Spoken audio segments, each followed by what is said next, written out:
again. We've got a few more people who have already showed up.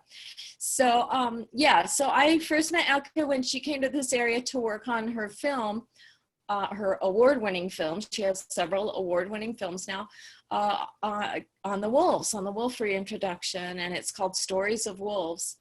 And then she and I and another friend also 4 years ago, almost exactly, went to Standing Rock to the No DAPL protest camps or water protector camps together. And so we got to know, believe me, driving 26 hours like straight with a couple people in the car, you get to know them, you know, a little bit there and back.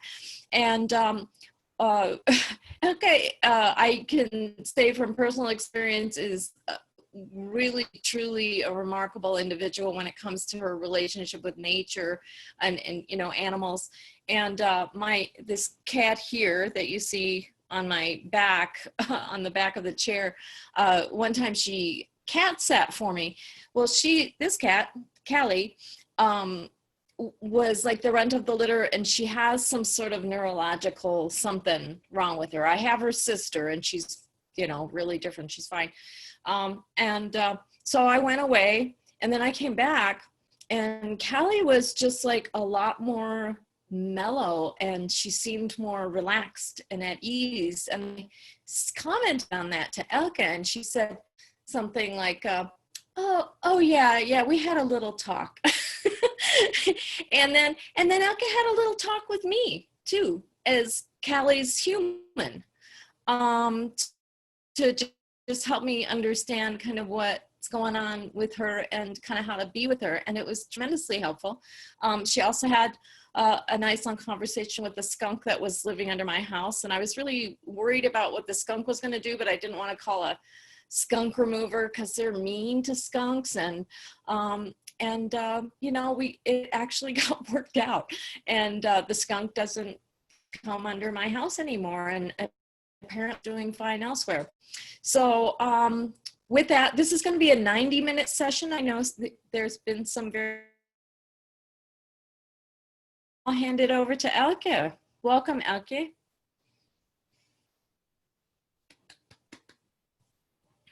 Unmute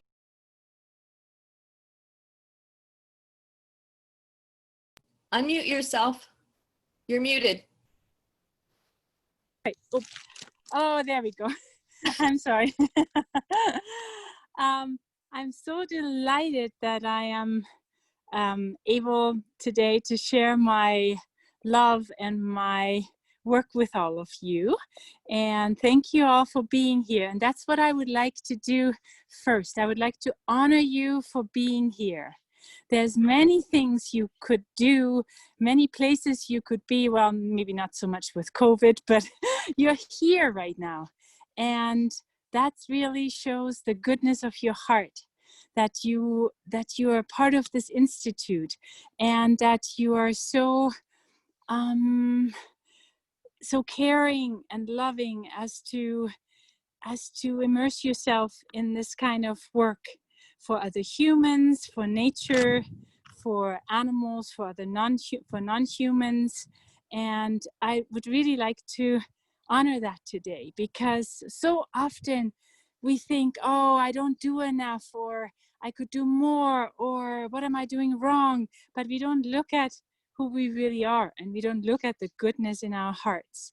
So to start off, I would love to honor you for being here, for being who you are, for being involved in life, for being involved in making life better for others, and making this world a place of more love and joy and connectedness. So thank you very much for being here.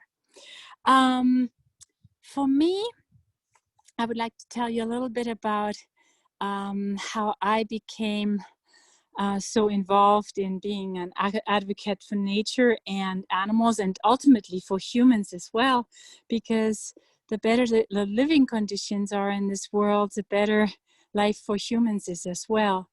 I was born like that. My grandma always said, you know, I was I was always concerned for others, for animals, for plants, for rocks, for humans.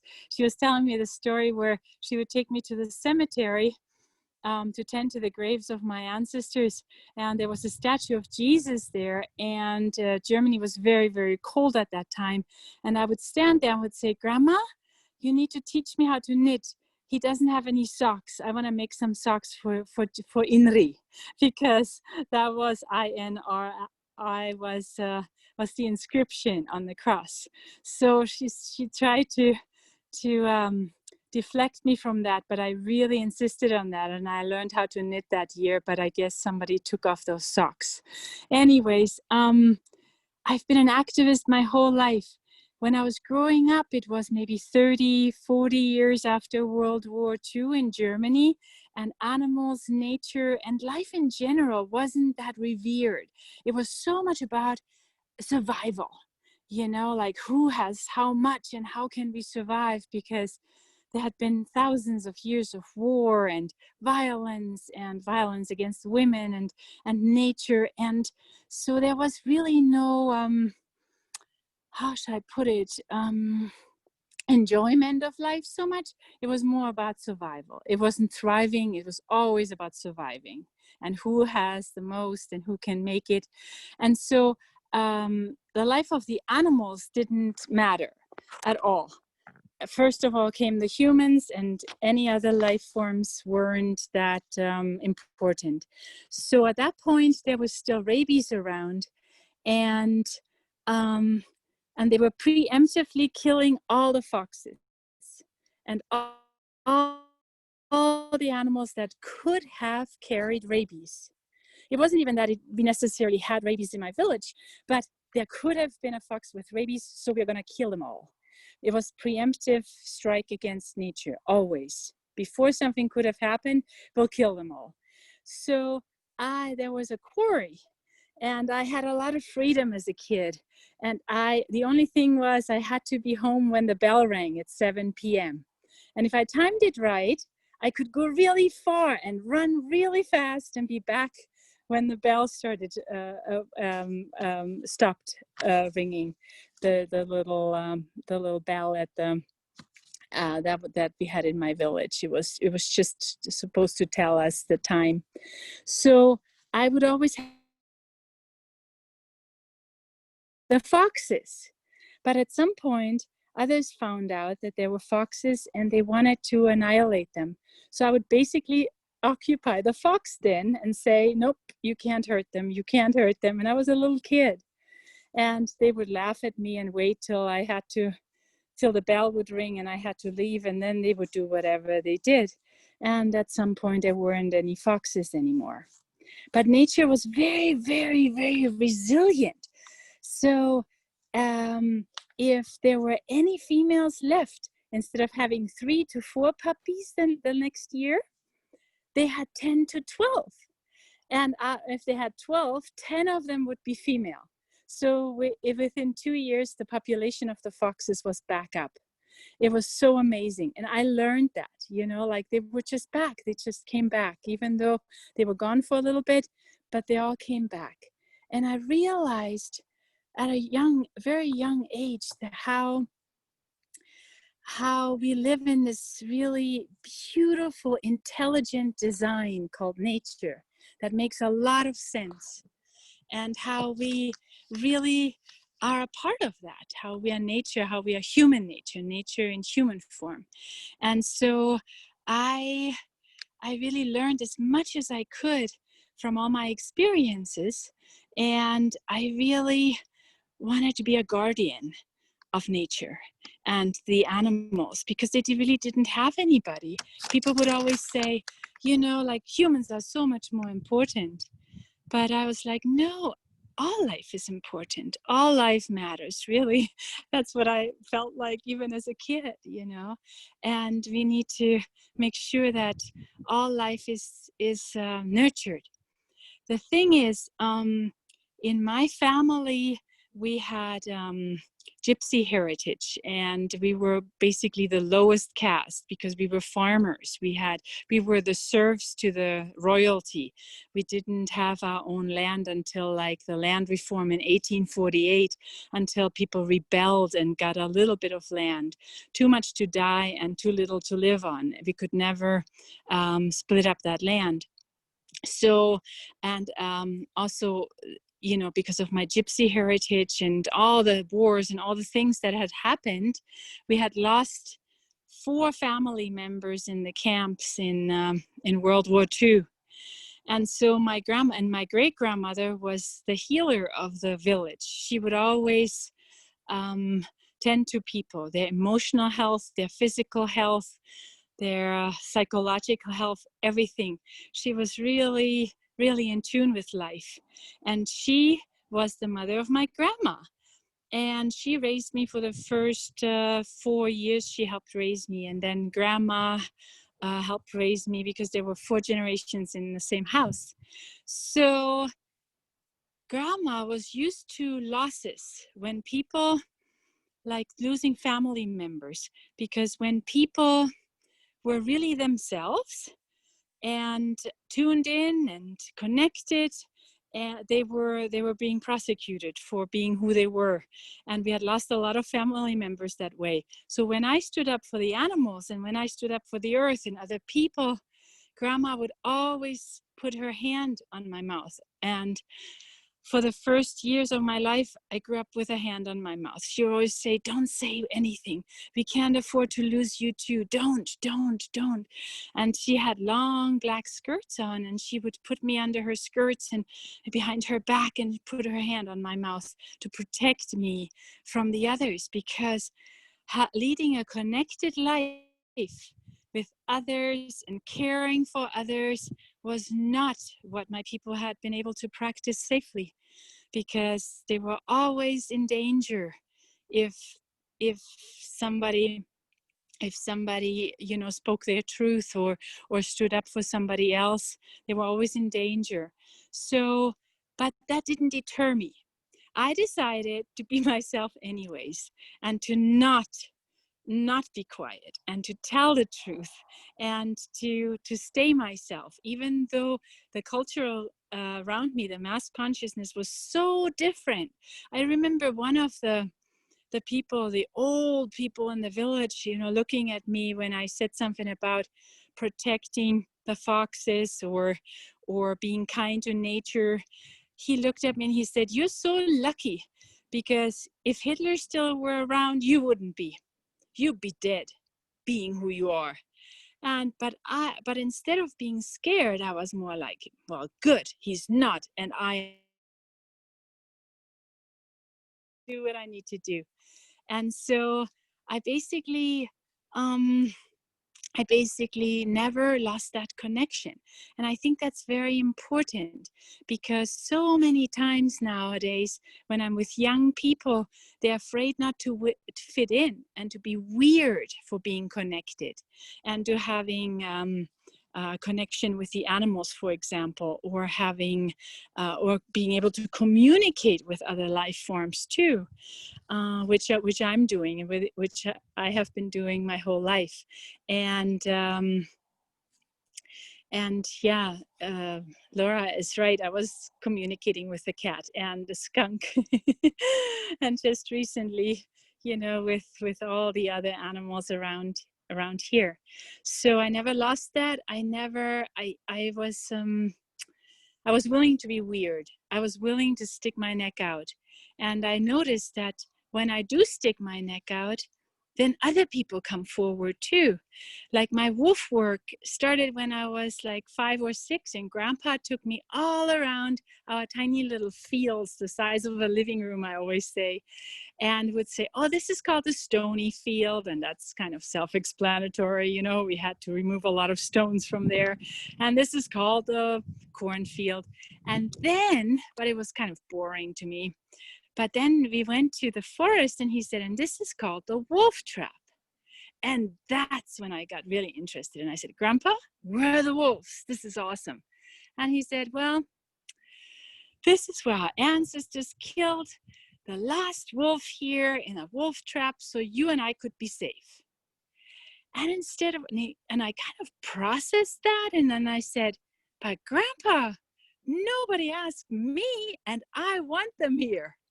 And he's like, well, why would you want them? We tried for like hundreds of years to kill them all off. And you want to bring him back, you know, and you want them? Why would you want to do that? It doesn't make any sense. And I said, no, Grandpa, the time has come. We need the wolves back. And I didn't know why I said that and why I knew that. But I said, life is not the same without wolves. Whenever we take animals out, there's a hole in the whole web of life. And he could never understand where I was coming from. But that's when I became a wolf activist at maybe the age of 6 or so. So now, fast forward a little bit, I had always told my parents, when I'm old enough, I'm going to live somewhere where there's wild animals and wilderness. And they were laughing and laughing and laughing. And then one day I was gone. When I was old enough, I came to the US because I wasn't sure if I was going to go to Canada or to the US, but I knew I had to be where there were wild animals and where there was wilderness. And I had to play some kind of a part in protecting that. That's all I ever knew. And I call it a fractal. Or fractals, things that always show up in your life from when you're very, very little, because so many people always say, you're so passionate and you really have a calling in life. And how do I find mine? And I always say, go back to when you were a child.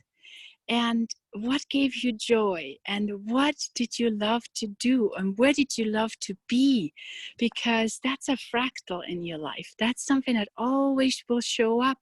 And you just can't push it aside. It will hurt you if you ever push it aside and say it doesn't matter. So these fractals, like nature and the animals, they always showed up in my life, no matter where I was. And one day when I was 15 or so, I saw a documentary of somebody living in a wood cabin somewhere, probably Canada. I forgot now, it's been a long time. But where there were bears and there were wolves. And I'm like, I'm going. That's where I need to go, because we don't have anybody here anymore. And I didn't know that there was something like reintroduction. And back then, it wasn't really that anybody wanted the animals back. That's just a recent thing in the last 10, 20 years or so, where we've been revisiting former habitats to bring animals back to where they had been before. Back then, it wasn't like, no, they're gone forever. They're gone forever. It wasn't even an option. So I thought, well, then I have to go where they're still living. And I came to the US and I was looking for home. But again, here, a lot of the wild animals were eradicated as well, because the settlers from Europe, when they came here, they did the same thing they had done in Europe. The coexistence wasn't even an option. So, when I came through New Mexico, I basically got adopted by a medicine woman from one of the tribes here. And she said to me, well, I've been waiting for you for a long time. And what took you so long to get here? And I'm like, I don't know, but I just felt like I had to go. And so she made me basically normal. She normalized me. So when I said, well, I just talked to this coyote, she would say, yeah, what did the coyote say to you? You know, what did you learn from the coyote? Whereas in Germany, they would say, oh gosh, you are off the rocker, girl. You know, something's wrong with you. So basically, here I really blossomed and my connections became even stronger. And I've been backpacking down in the Gila for over 30 years now, ever since I came to this country. And there weren't any wolves yet, but there were coyotes. And I was always thinking, wouldn't it be nice to have wolves here? So then when they started reintroducing the wolves in the 90s, I felt like finally a key player in the whole ecosystem is coming back. This is very, very important. What can I do to aid in their recovery, to help them come back to where they need to be. And I realized that people are very, very, how should I put it, very visual. So I thought, okay, a film project would be great. And that's how I got started on Stories of Wolves about 10 years ago. And it's been an amazing journey, because whenever I do a film production, I call it a co-production with the animal. It's a wolf spirit, human spirit, great spirit co-production, basically, because I don't do a film about them and for them, but with them. And it's really an amazing thing. Like a lot of the nature photographers and cinematographers, they put up blinds, they feed the animals, they bathe them so that they get some good footage. But for me, it's more like I go there, I tell them who I am, what my intentions are, and I ask them for collaboration. And the most amazing things happen, it's just very, very, oh, it's magical. But I don't think it's something special. It's just that we have lost that connection because we have objectified them and the rest of creation. They are others, and they are less intelligent than we are, and they are less important. And so we don't assign that kind of intelligence to them, and we don't believe that they can communicate and that they have a way to make contact with us and be a part of our human life as well, because we also live in this binary world of good and bad and dangerous and benevolent, and we it's either, I always say, weed or vegetable, wolf or dog, even though all the dogs come from the wolves. We don't want the wolves, but we want the dogs. And it's very interesting because we have like 500,000 dog attacks every year in this country, and people die from it, but wolves don't attack humans. And the interesting thing is still that we are living in this old myth of the big bad wolf, because the wolf could, take down a calf or a cow or a sheep. And that makes that animal dangerous, even though there's no danger to us. And when I did all my research for my film, because I wanted to understand why people are so afraid of this animal, because since then I've had so much contact with wolves, and it's been the most magical thing, and there never was any danger. It's been always just like, oh my gosh, I am so grateful to have this wonderful experience with you guys, instead of, oh my god, I'm in danger, oh, there's a wolf.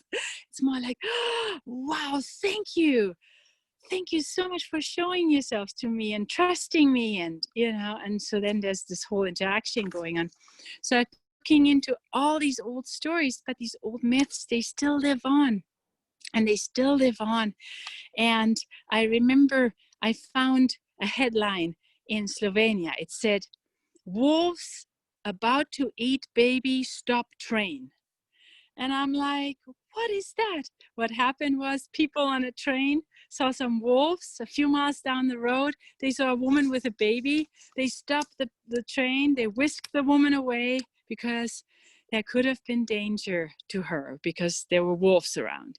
So these are all the old myths and the old stories, and they live on in the people. And also there is this huge projection.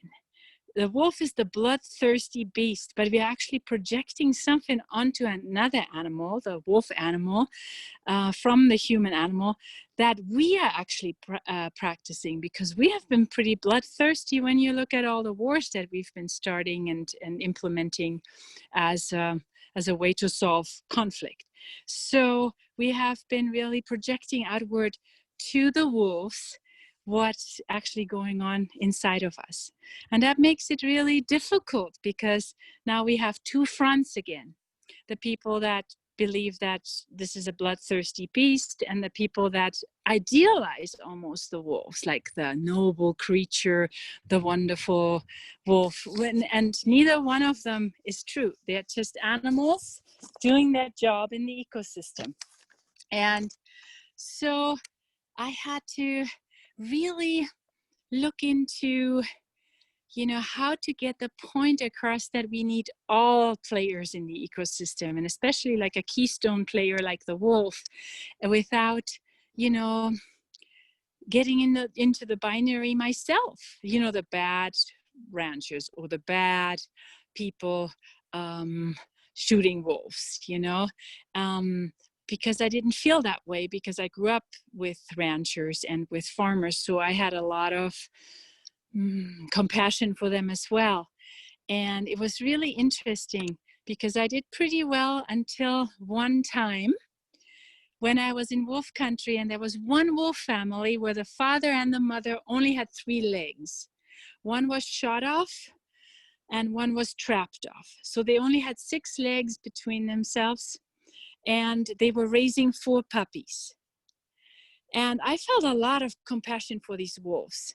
Like they were still carrying on, with 3 legs each, and they were feeding a family.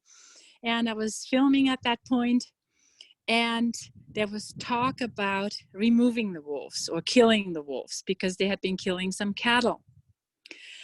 And I was camped in their territory. And when I thought about it, this is the thing, when we go mental, all of a sudden I got very angry at humanity and at them who are doing things like that, to these wolves that were trying to survive and had just killed a couple of cows, and it would have been so easy to remove the cows. So that's when I really fell into the binary myself as an activist. There was a them for me. I was falling asleep that night, the angry activist, when I heard the wolves howling. And I don't know if you know, but the wolf puppies need to learn everything: hunting, howling, how to be in this world. So they were teaching the babies how to howl, and it was like, it was so funny. And I was smiling at the whole thing, and I fell asleep. And I had a dream that night, and in the dream the wolves came and they said, Elke, 3 legs, 4 legs, 5 legs, doesn't matter. We live until we cross over, and we do the best we can. And we don't hold it against you. We don't hate anybody. We don't see sides. We just exist. And we keep on existing and doing what we need to do until the day we cross over.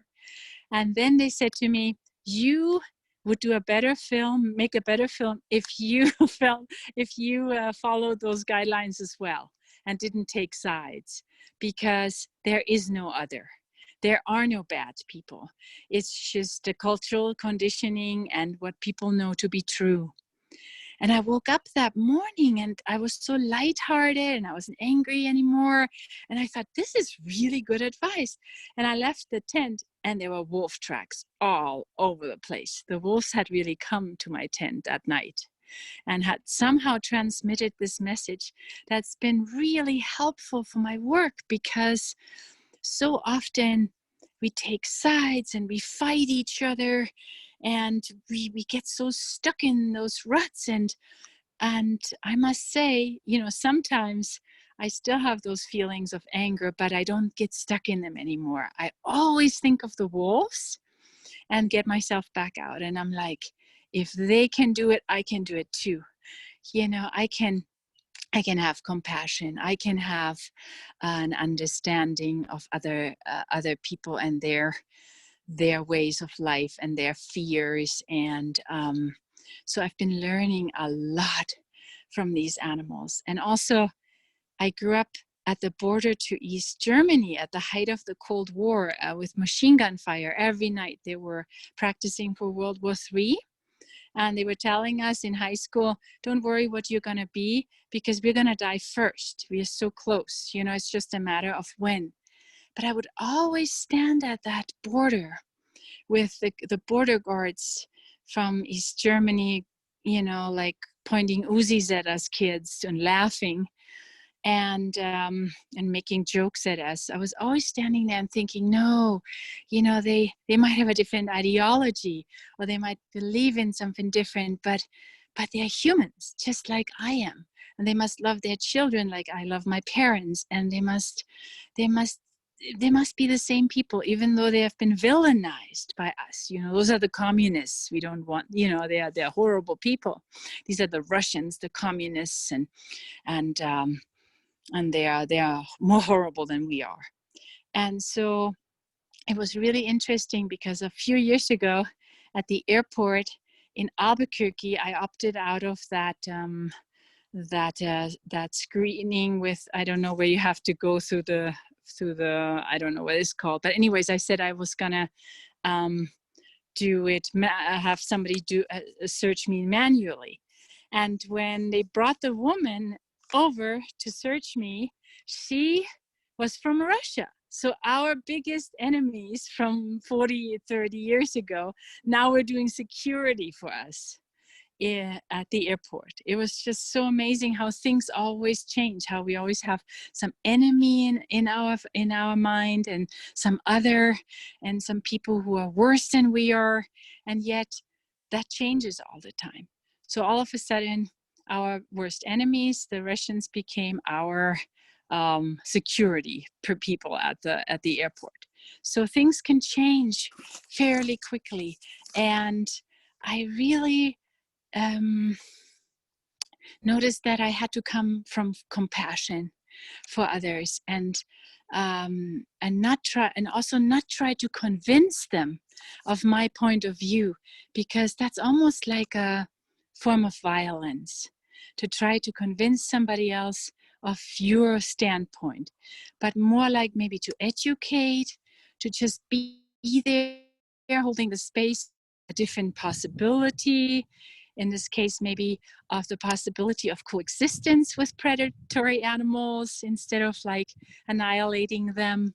So I have had many amazing encounters that way with ranchers, you know, who, and one of my best filming days were with people who were actually against wolves, but we found the common ground, and our humanity and our stories, and why we were afraid, and why we were believing what we were believing. And I always say, when I do wolf outreach in the schools, not just for wolves, but basically for coexistence with other life forms, and preparing the way for animals that are going to be reintroduced, because I believe that it's very important to pave the way, not just to introduce the animals without any work with the humans, because then they just get shot and killed, but just to address the fears of the humans and work with the humans on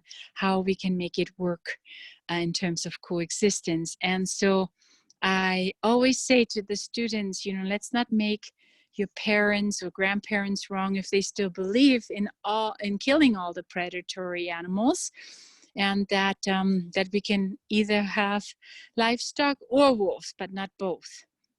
And don't believe in solutions like that, but not to attack the grandparents and parents, because that's a form of violence as well, but rather to do it differently themselves. I always say, you know, when you get the ranch or you get the farm, do it your way, because they always come to me and say, but I like the wolves, I like the bears, I just saw a bear, and I just, you know, spent a little time with a bear before it ran off, and I'm not afraid, and I don't want to kill them all off. And so it's very important to look with compassion upon other people, and not other people, but people with different viewpoints. So I've learned a lot from the animals, because they have so much. How should I put it? We always say there's dog eat dog out there. It's really a horrible world, but it's not true.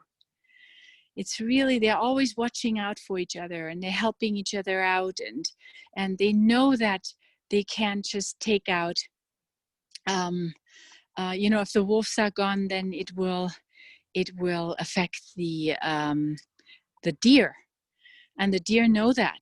So the deer are feeding the wolves, and the wolves are taking out the old, sick, and weak animals. And it's almost like a contract that they have with each other, or it's a way of being. And it's really amazing to see that in action out there in the wild. And I've had so many amazing encounters. For example, with the bears too, we are so deathly afraid of bears, but it really hurts their feelings, because it's almost like let's say you have a beautiful home, and I come to visit, and I see your home, and I say, oh, this is a beautiful home, but I don't want you here. You need to leave. And that's what we are doing with the animals. We go out into the wild, and we see a bear, and then we freak out and we shoot the bear. But it's in their living room, and it's in their last sliver of their former habitat. And it's really hard on them, because they can't ever do anything right. Like whatever they do, it's wrong. We always freak out. If they defend their young ones, their cubs from us, that's wrong. If they go after a dog that's chasing them, that's wrong. They're always the villains or the bad guys, and it's very difficult. But yet there's another way to live with them. There's another way to approach all this, because they're also citizens of this earth, and they have a role to play, and they're very important, for the ecosystem. And even if they weren't important, they're here. So they're part of all this. And to just annihilate them is just not right. So I feel like there's so many ways to approach this, and to get out of the old stories of violence against them. And our only way to deal with them is either to kill them, or to put them in a zoo, or to put them in a confined place, for example, like a park, or to have them as a pet, because that is not right towards them. This is not doing them justice, because a wolf behind bars, for example, is preserving the shell of the animal, but not their purpose here on earth. And I've seen wolves being captured in the wild and put into captivity, and within 6 months they have lost their wildness, and the fire in their eyes is going out, and they're going around in circles. So we might see it as a way to preserve them, but it's not really true. And it's just their shell, but not their purpose, because they need to be out in the wild. But on a really great note, now during COVID, a lot of the animals have been coming back to their former habitats and stomping grounds without reintroduction. They've just been coming back because we are not there anymore and by the way, I'm outside. You can probably hear the birds. I thought I had to be outside to do this, to give this presentation, to have the input of all the other life forms out here. And now during COVID, a lot of the animals have come back by themselves. There's so many reports of dolphins returning, because there's not so much boat traffic anymore. And who else has been coming back? I've been noticing it even here. The deer don't have to be so worried about getting run over by cars, because there's not so much traffic, and there's just there's just so much hope for us. We don't even need to reintroduce them. We just need to give them a chance to have a habitat again, to have a place on this earth where they can be. And just locking them away in like a national park or in a zoo or in a nature park or something, and then driving around with binoculars and cameras, that's just not the same. It's almost like segregation. Again, it's almost like, okay, they are not important. They are just here for our use, and we are the ones who are dominant here, so we can do with them whatever we want. It's a real problem that way, because they need to be out there in nature doing their thing.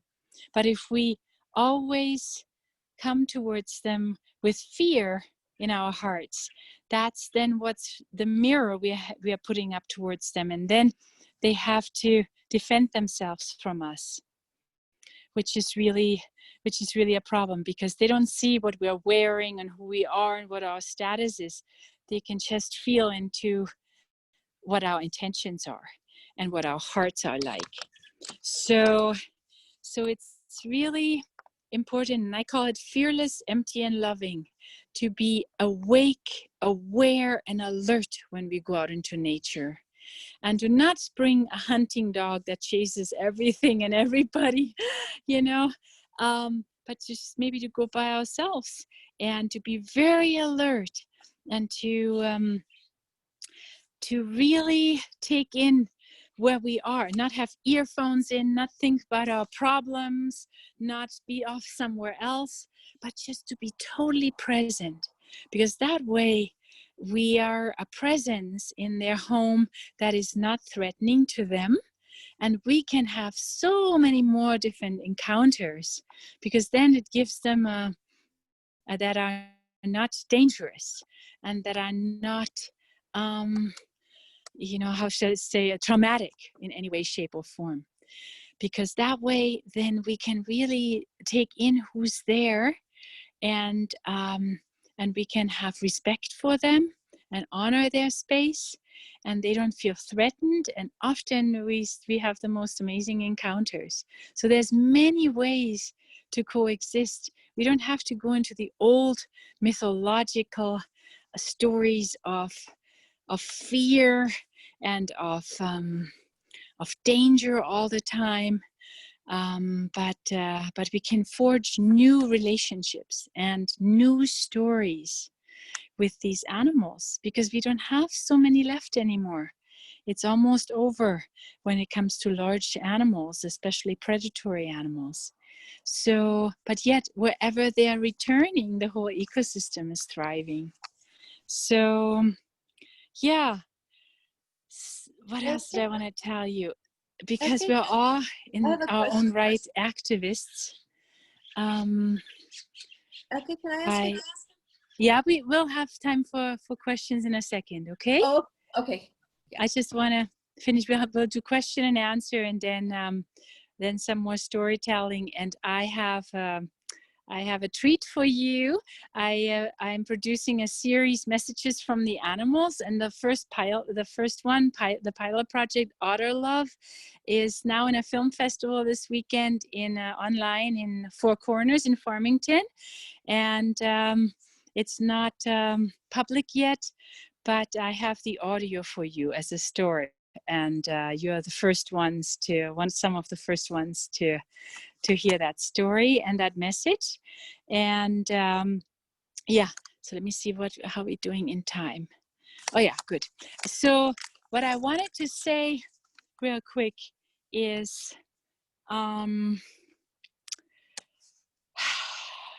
what I've also learned from the animals is to be playful and to be joyful, to enjoy life.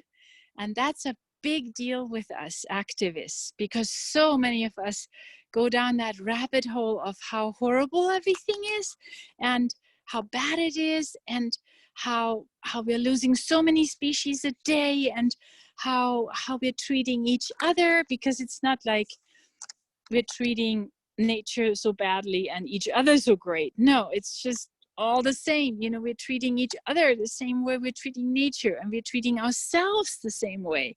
You know, often we are not really kind to ourselves. So what I wanted to say, what I really also learned from the animals is to be playful, to be joyful, to be in the moment, to enjoy what's still here. Because really nothing is really lost. Everything is still here waiting for us to wake up. Yes, we have lost some species, but as in the whole of things, there's still so much here to enjoy. And why, and one species once told me, you know, why would we want to stay here? You're not enjoying us. You know, you're just reacting to us going extinct, but you never really loved us and enjoyed us and really wanted us here. So now you're just reacting to the imminent extinction of us, but just enjoy us, enjoy life, enjoy nature. And that's a very important point, because you know, it's like with these inner life meditations in the morning, it's inside of us. We need to treat ourselves really well. We need to be kind to ourselves, and then it radiates out to all of creation and all of the other life forms. But if we don't even have it to us in ourselves, and if we really treat ourselves with violence, and a form of violence is to force ourselves to do stuff and to keep going and going and going, even though we want to sleep, or we want to rest, or we want to just like enjoy a good meal or something. We just keep going and going and going and into endless activity. That's a form of violence as well. And then it gets practiced on the outside too. So the animals really showed me and continue to teach me to take care of myself as they are taking care of themselves. And from there is the energy, and there is the next step, and then there's also solutions that come out of the blue, because we don't think all the time and we don't do all the time. We just be, you know, and we can be with them and learn from them, and really, you know, there's a reason why people do forest bathing, or why they stay with nature, because nature is sane. And nature is in balance in a lot of places still. And if we bring that balance to ourselves in our own inner lives, then we can be such a much better force for the ones that are voiceless than we could be otherwise. So, and with that, I'm going to open it to questions now.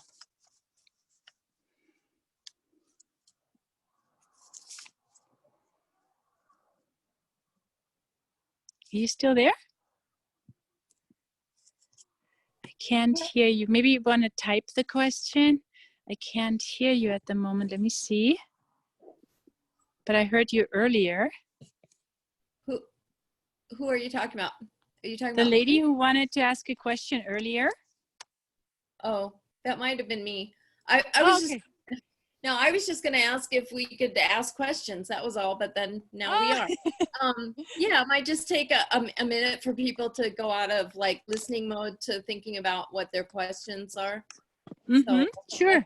I just want to make sure that I can hear you. Yeah. We can hear you. We're good.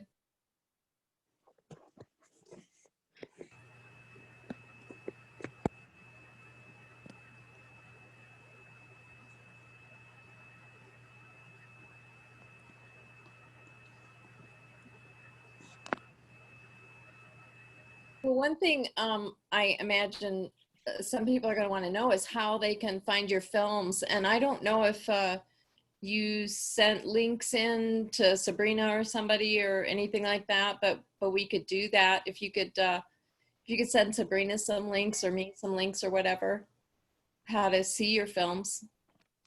Yes, a lot of my work is online. Some of them are still doing the film festival circuits, and I'm not online, but you can find me on Vimeo or YouTube and at elkeduerr.com, ELKEDUERR.com, and weboflifefoundation.net. A lot of the films are also on those websites.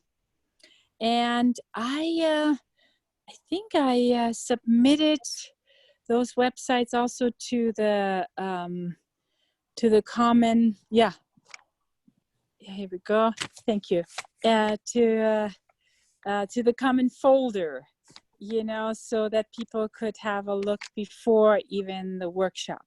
So Okay.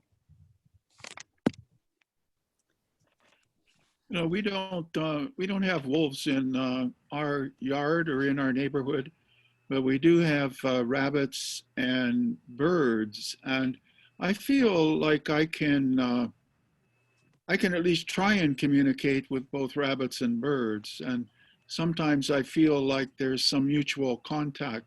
I'm wondering how you talk to a skunk. well, the same way, it's kind of like a telepathic thing. And animals, you know, if you talk to them, you know, in English or in German, in my case, or whatever, you know, like they run away when they hear a voice, because they have been trained to to avoid humans because we're so harmful to them. But it's like a telepathic thing. It's they communicate in pictures or in an inner knowingness, or you know, you get a hunch, or maybe you even hear something. So I always send them like a movie, like with Laura's skunk, for example, under the house. She wanted the skunk to relocate, and so that was all well and good. That makes total sense, you know. But the skunk was a female who was pregnant and needed a place to live, and so we had to give her an alternative of where to live. And she didn't end up taking it, but at least that gave her a sense of, yeah, she wasn't just not wanted everywhere she was going to, you know, because people usually don't want skunks. And she had lost a lot of her offspring on the road, she had told me, and run over and chased by dogs. So she really needed a safe place, and she was pregnant again. She really wanted to have those babies. So we created a place for her, and I bet it's occupied by some other animals now. But that gave her, you know, we showed her, like I showed her the picture of her new place, and just kind of like sent her a mental movie. And that was totally, and then I got a mental movie back, like accepted, understood, you know. And then she told me why she was living there and why it was so important. So I would say start with maybe just sitting there and being really quiet, and getting out of the mind, more like into the heart, because the mind will always like tell you, oh no, that can't be. But you will get a hunch, you will get something, and the first thing you get, go with that, you know. And then maybe send a response, you know, like picture something in your mind and send that, and see if you get a picture back, or if you get an inner, it's kind of like an inner knowingness. And there's no mind, there's no interpretation. It's just more like from heart to heart. I hope that's helpful.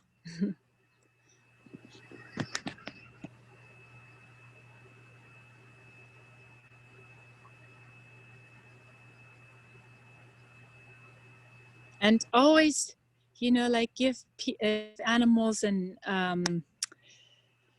like an alternative. For example, I had a community garden in Montana, where I was living the last 7 years, and a little plot in the community garden. And I garden with all the animals in mind that live there. And I say, okay, 10 to 20% is yours and the rest is mine. And so I have this understanding So I'm like, you can have this, you can have that, you know, help yourself with that, but leave me some carrots, leave me leave me some. And it always works out. But the people who have the traps and the poison, you know, it never works out. They're overrun, you know, because there's no alternative. You know, the animals used to be there, and it's their garden actually, and they have no alternative. But if you give them an alternative and where they can go and what they can do, then there's coexistence possible.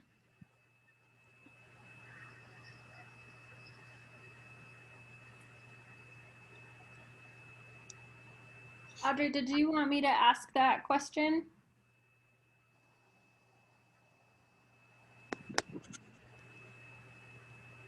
Or did you want to ask it, Audrey?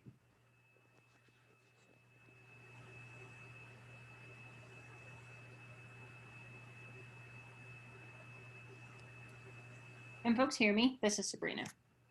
Hi, Sabrina. Yeah, I can hear you. I can hear you. I don't know. Maybe is Audrey muted or? No. I'll just go ahead and ask the question. Okay. Sure.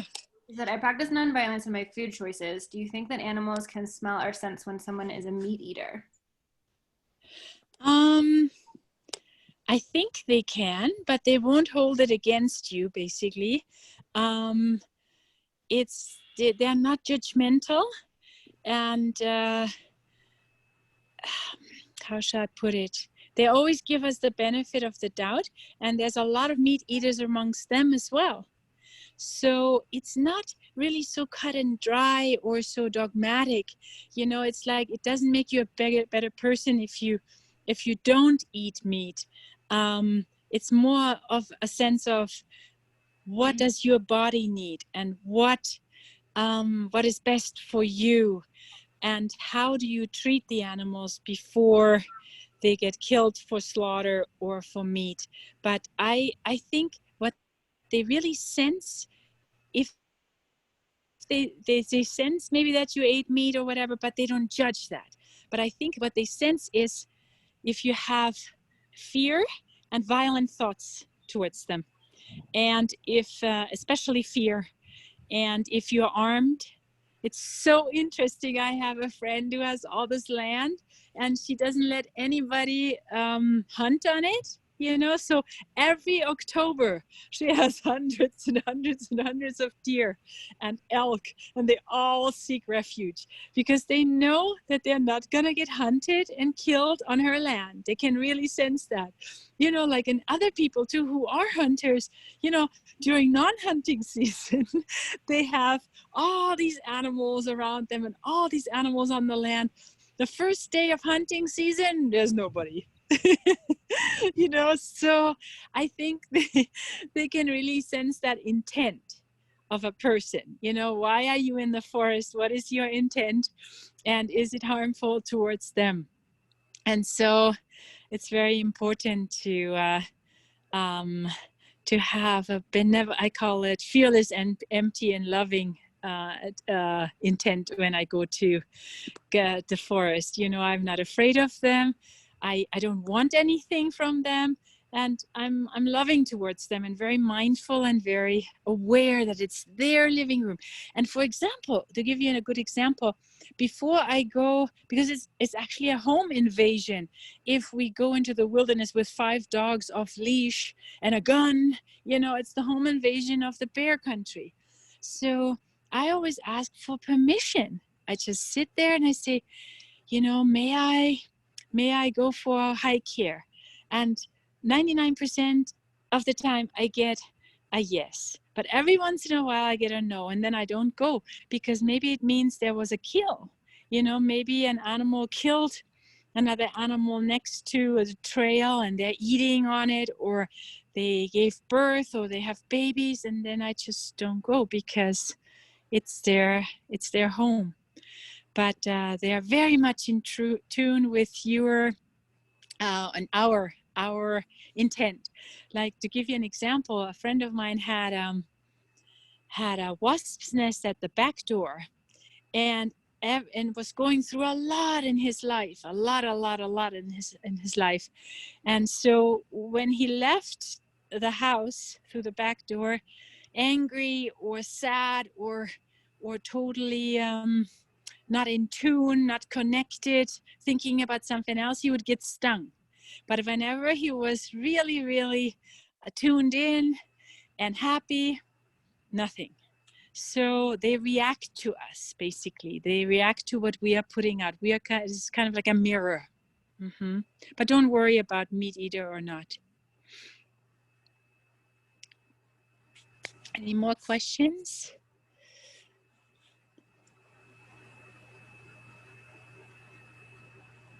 And I also do sessions with people and their pets, because often there are things going on that we don't understand, and especially when it comes time to put an animal down. It's very important to do that with the animal. So I'm not just working with wild animals, but with all animals, because for example, the vet's office smells really like death to the animals. That's why they don't want to go, because that's a big part of a vet's job, is to put down animals day in and day out, and to sterilize them, and it's just not a great job. And they have a really high suicide rate too. And the animals always notice that. They don't want to go there because somebody else died there that day, and they think now they're gonna die. And so they're always asking me, am I gonna die? I don't want to go into that cage. I don't want to go there. I don't want to, so right now in our society, putting an animal down is the choice that we make, because there's no wolf to take out the old, sick, and weak animals, or there's no natural thing. It's just animals are getting older and older and older, and more impaired by age, for example, and or maybe by breeding, because have it very hard because we bred them for speed or for hunting or for this and that, and their joints are really bad, so after a few years on this planet, they're in a lot of pain. So we have created now the veterinarian scenario, where we just inject an animal. But a lot of animals are not prepared for that, or don't know what's happening, or are away from the person, and it's very hard on them. And for us, we say, well, I don't want to watch them suffer, but they suffer in those last moments because they don't understand what's happening. So I understand myself often also as a bridge maker between the humans and the animals about to depart. So there's a lot of that going on too, because we don't want them to suffer, but we don't really have the best way of letting them go. And often I found, when we do a session and we talk with the animal and we let them all know and we give them permission to leave, then they die at home before the vet's appointment, and of their own volition, because then they know what's going on. They're in on the game, and there's no more confusion. And it's very important that we have that reciprocity with them, that we don't just do everything for them, but that we do it with them. So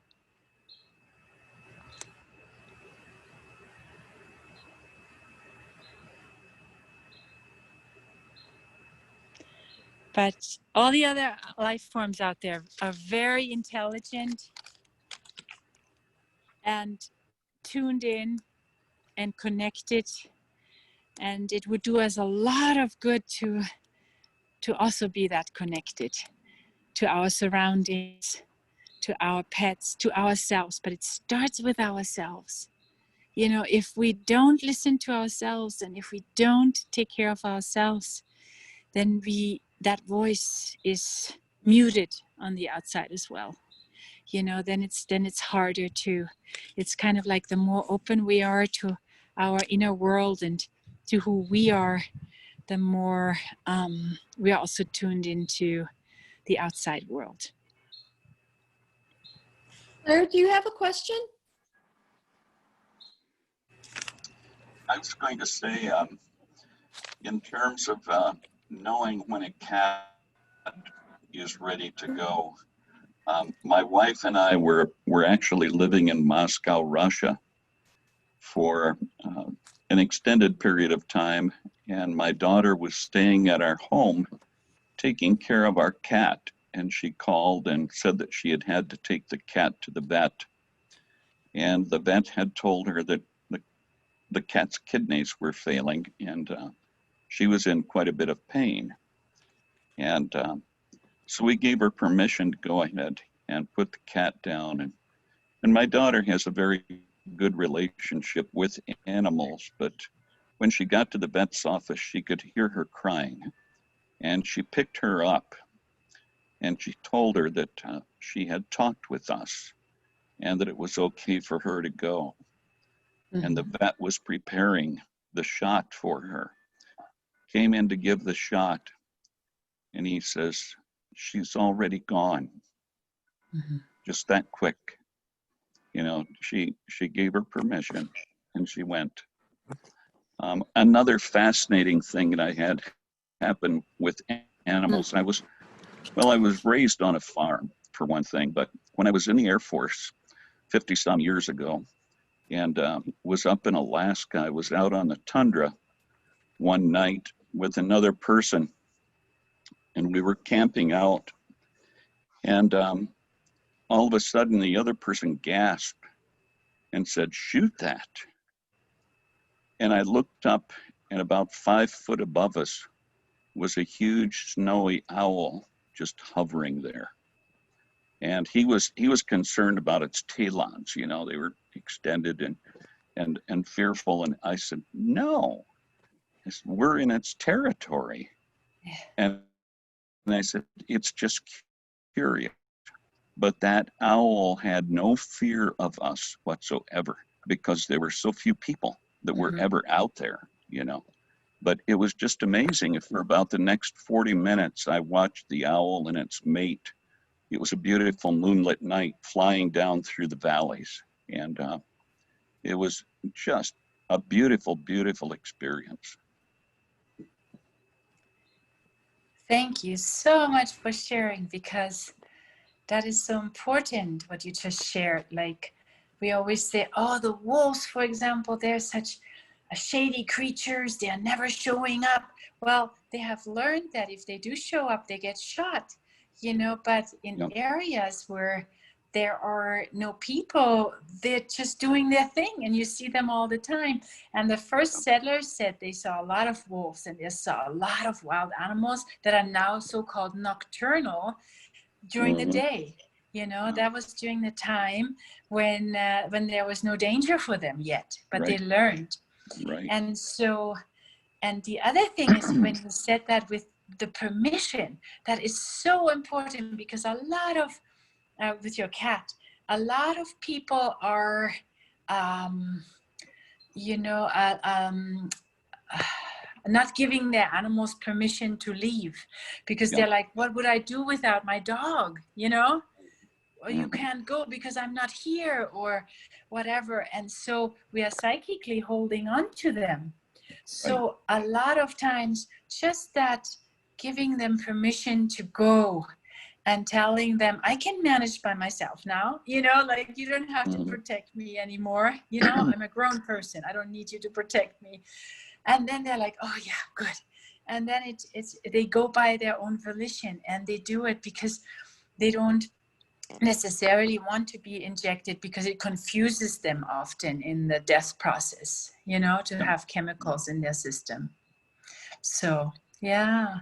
Oh, that's a beautiful story. Thank you for standing up for the owl. Carl would tell you too, I have a wonderful relationship with a squirrel on the property. Here on the church property, we are certified as a national wildlife habitat. And So I provide food for the squirrels and the rabbits, and we have bushes for the birds and pollinators and all kinds of things, you know. And but one of the squirrels in particular knows that if it shows up, I will feed it. Yeah.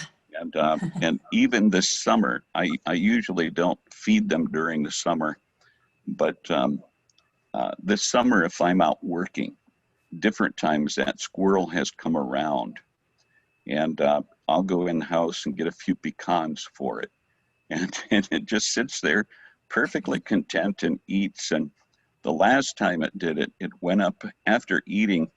It went up into a nearby tree and it laid down on its stomach on a low branch. And it just looked at me, and it was like it was saying, "Oh, that was a wonderful Thanksgiving feast." So, Yes, they're very grateful and they often say thank you right. in a lot of ways, you know? So it's just a matter of paying attention. Sure. And being really aware, then things won't happen to us willy-nilly. Because I just remembered, you know, this hunter in Montana, he stepped on a bear because he was hunting elk and he was not looking for anything else, you know. So it's just being awake, aware, and conscious. And we will have these amazing stories. And I know a lot of you have those stories. And it would make a whole book if we compiled them. Sure. So, yeah. Thank you so much. Anybody else want? We can do one more if there's one more, but we don't have to. So, well, if there aren't any more questions, you can always email me if something comes up afterwards. You know, you'll find you can send me an email via the website or whatever. And I'm very grateful for all of you and your goodness in the heart and your care and concern for other life on this planet, be it humans and or animals or plants. You know, it doesn't have to be these huge heroic efforts. If we make a difference with one plant, with one animal, with one human, that's enough. So, and you are enough, and you matter, and you're important. And I wish you all the best. And I know the world is a better place for you being here. And if you still have time, we have a short film here called Otter Love. It's an amazing story about river otters that I encountered in Yellowstone National Park. So thank you so very much, everybody. And I'm gonna get us started. There we go. Yep, and let me So today I'm telling you my otter story, or our otter story. I always loved otters, but I'd never seen any in person. And as it turned out, one day, finally I got a video camera one day, and the next day I was traveling to Yellowstone National Park, and I took my camera with me to try it out a little bit and to play with it a little bit. There was no project or anything going on. I just took it with me. And I was beautiful, and upon arrival, there was a person, a camera operator with a huge camera, and I was all happy, and I saw it as a sign, and I went over to him and I talked to him, and I said, "Oh, what are you doing here?" And he said, "Are you here for the otters?" I'm like, "Otters? There's otters here?" And I was so happy. I had no idea that there would be otters residing at this particular lake, and I became really excited and all happy, and I said, "Otters, where are they? Where are they?" And he's like, "Oh, forget about it.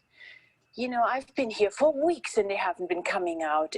So don't get your hopes up that you will see any otters or film any otters." And I was like, okay.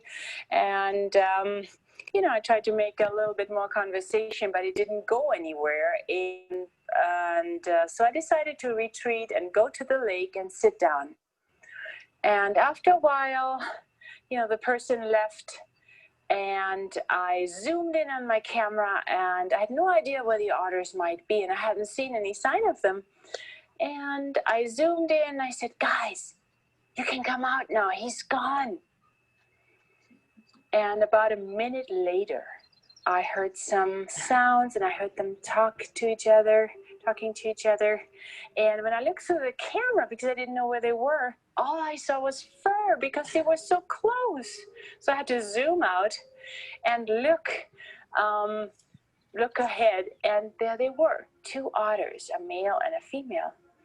And as it turned out, they were grooming each other. And it was this beautiful, beautiful thing, because they were looking at me kind of as if they were saying, come on, do you want to film us? Do you want to be with us? And of course I did want to film them, and I did want to be privy to their beautiful play with each other and to their beautiful relationship. And it turned into this most wonderful, wonderful thing, because at the beginning they were grooming each other. And when I later showed my friend in Albuquerque the footage, she said, there's one that's always looking at you. And I said, yeah, that was my production manager. And that particular individual would look at me kind of like, did you get that? And I said, yeah, I got it. They would move onto something else. So to make a long story short, I was able to film and be the life of an otter family and be privy to their story for hours until it got dark and I couldn't film anymore. And the next thing they showed me, they were swimming across the lake, and they showed me how they were fishing. They showed me how they were playing in the water.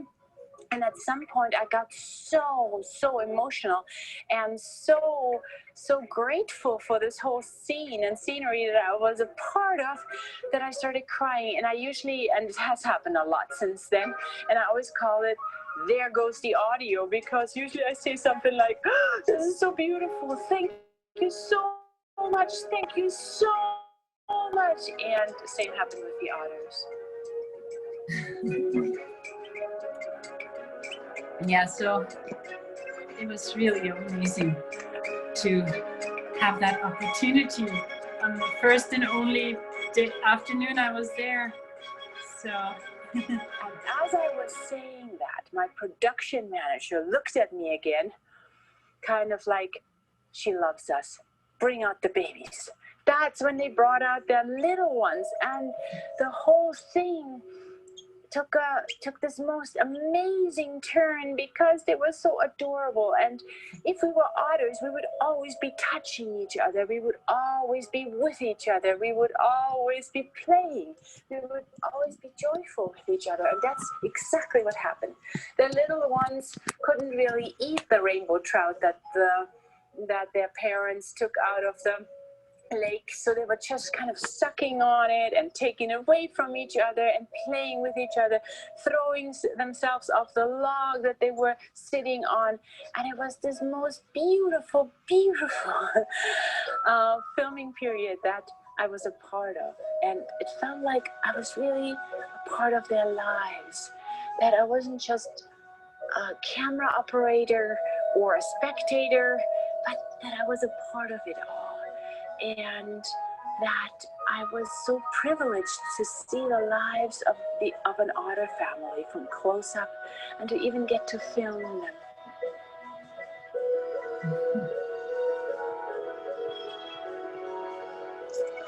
yeah, sorry I can't show it to you, but it'll be public at some point. So yeah, it was really amazing. That's wonderful. Thank you, Elke. So at some point, when they were grooming each other, one dove into the lake and came back with some algae on his head that you'd be able to see. And he brought some kind of morsel. It wasn't a fish, but he brought some kind of morsel out that he fed to his companion. And it was so beautiful to watch that, because they were so close to each other, and they were touching each other, and they were moving in these wonderful movements with each other. They were moving as one. And they were swimming. When they were swimming across the lake, they were frolicking. You could tell, like we might do it, really having fun doing anything and everything that they were doing. There was no strain, no stress, anything. It was all pure joy, because they're so playful, and they are one of the few, because they're so loving and giving. And some people might even say they are a great representation of the feminine side of nature and of our nature. So anyways, I saw them frolicking, even as they were just swimming across. They were having fun every step of the way. And fishing too seemed to be so much fun. They just dove into the mouth of the stream that was emptying itself, and all these fish into the lake. And so they would take some momentum. They would start running into the mouth of the river, and sometimes come back empty-handed, but more often than not have a rainbow trout in their mouth. It was just such a beautiful thing to watch. There was an old down tree that had fallen into the lake quite a while back, and they used that as their picnic table and their butchering block. They brought all their fish up onto that big old tree that didn't have a bark anymore. It was all bleached by the sun and by the waves, and they were all lining up on that old tree trunk, that washed out tree trunk. And so it was even more visible for me to see what they were doing. And it was just so beautiful, because they were always moving around. They never stood still, or they never took a fish and went off by themselves. No, they were always one big entity.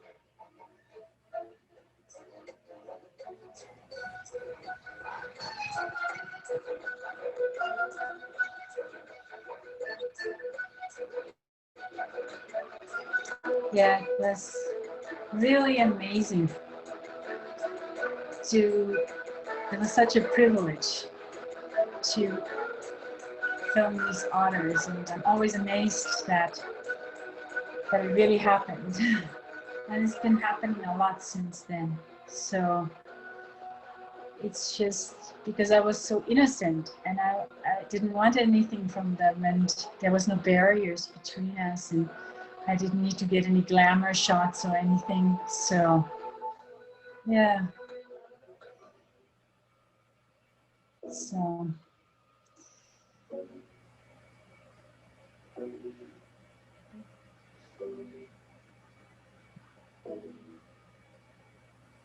Okay, Elke, we've got 4 minutes. yes, I just realized maybe we'll just stop it.